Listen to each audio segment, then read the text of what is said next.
Thanks very much for your time, Dave.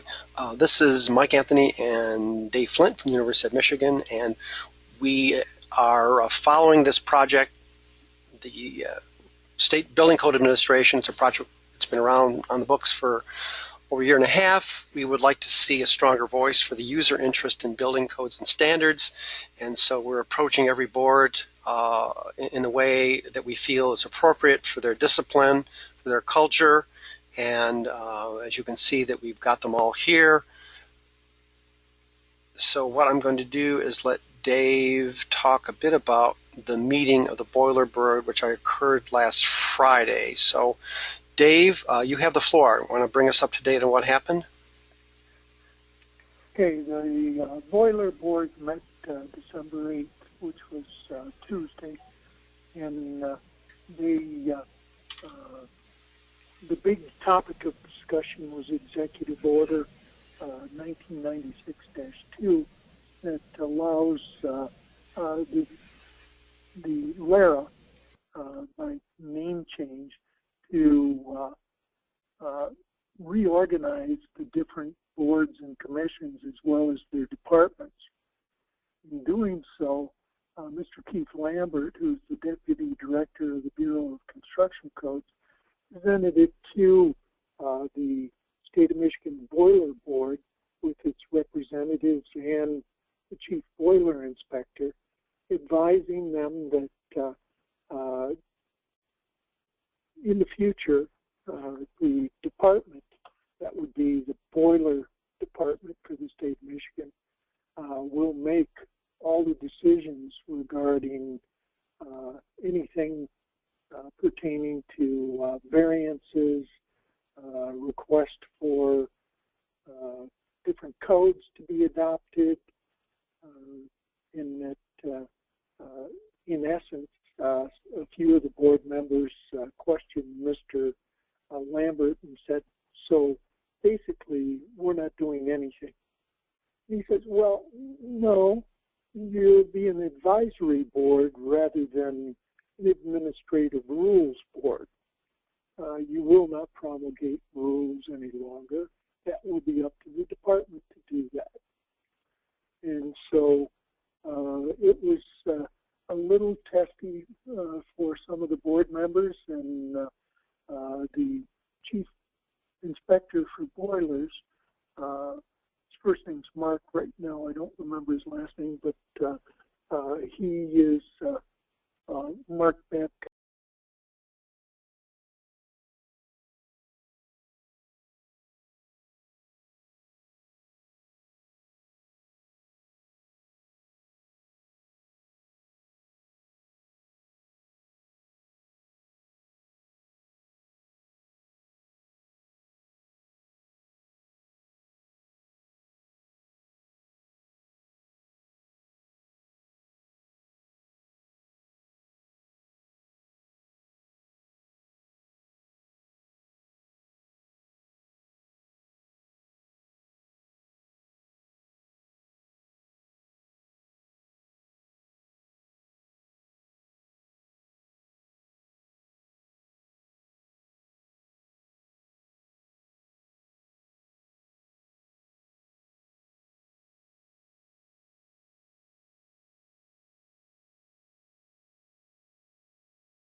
or different types of work. And the background for this is that we believe that much of what what's going on in all the trades actually is a tendency for the training and qualifications not to have all the input, particularly the user owner. We think that certain inspection, testing, maintenance practices could be done by somebody with less training, less expensive per hour, as long as we are confident that that person could do the work appropriately. I think I've often heard of anecdotes about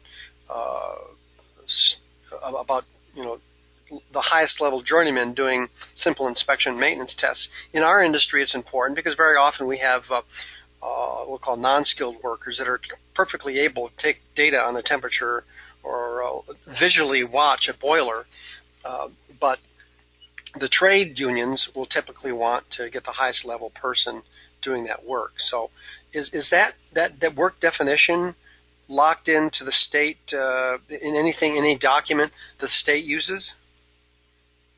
There are some, and I don't know fully what they are, but if you look in the certification, they have several different levels of certification that allows one individual to do one thing and another one to make a repair.